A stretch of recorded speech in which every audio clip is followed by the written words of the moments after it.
پچھلی ویڈیو میں ہم نے سیفیڈ متغیر ستاروں کے بارے میں بات کی تھی، اور اس ویڈیو میں ہم اس چیز پر بات کریں گے کہ یہ ستارے متغیر کیوں ہوتے ہیں، یا ان کی روشنی اور سائز پلسیٹ کیوں کرتا ہے یا تبدیل کیوں ہوتا رہتا ہے۔ ایسا کرنے کے لیے ہم ہیلیم کا تصور کریں گے جو کہ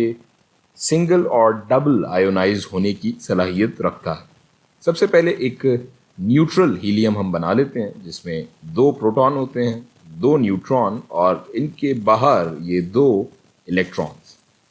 جب ہیلیم سنگل آئونائز ہوتا ہے تو اس میں سے ایک الیکٹران کم ہو جاتا ہے اور یہ کچھ اس طرح سے دکھنے لگے گا، اور اس پر چونکہ ایک نیگیٹو چارج کم ہو گیا تو اس پر ایک خالص مثبت چارج ہم لگا لیتے ہیں پلس کا۔ اور جب یہ ڈبل آئونائز ہوتا ہے تو اس میں سے دونوں الیکٹران ہٹ جائیں گے اور یہ کچھ اس طرح سے ہو جائے گا، لیکن ایسا کرنے کے لیے ماحول کا گرم ہونا لازمی ہے اور اس پر دباؤ بھی کافی ہونا چاہیے، اور یہ ہم ستاروں کے اندر مرکز یا ان کے کور کی بات کر رہے ہیں۔ یاد رہے کہ ڈبل آئونائزڈ ہیلیم بہت زیادہ گرم ہوتا ہے اور سنگل آئونائزڈ ہیلیم اس کے مقابلے میں کافی ٹھنڈا ہوتا ہے۔ اس ڈبل آئونائزڈ ہیلیم کی ایک خصوصیت یہ ہوتی ہے کہ یہ اوپیک ہوتا ہے، مطلب یہ روشنی کو اپنے اندر سے گزرنے نہیں دے گا بلکہ روشنی کو جذب کر لے گا، اور یوں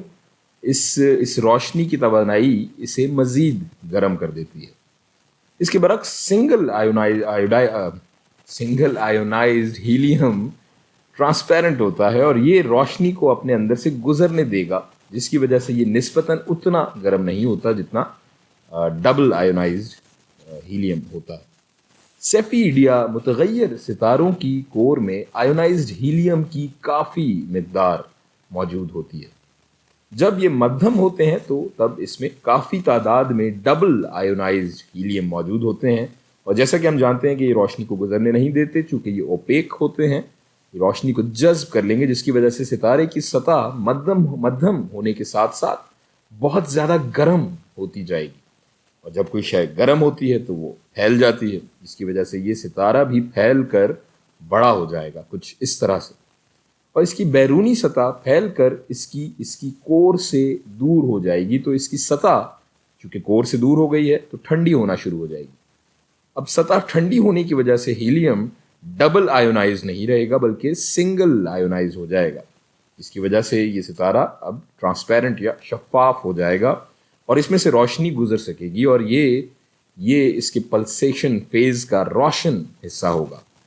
لیکن یہ زیادہ عرصے ایسے نہیں رہے گا۔ جب اس ہیلیم کے ایٹم ستارے کے مرکز یا کور کے قریب جائیں گے تو اس کی حرارت کی شدت سے وہ پھر سے گرم ہونے لگیں گے اور یہ پھر سے ڈبل آئونائزڈ ہیلیم میں تبدیل ہو جائیں گے،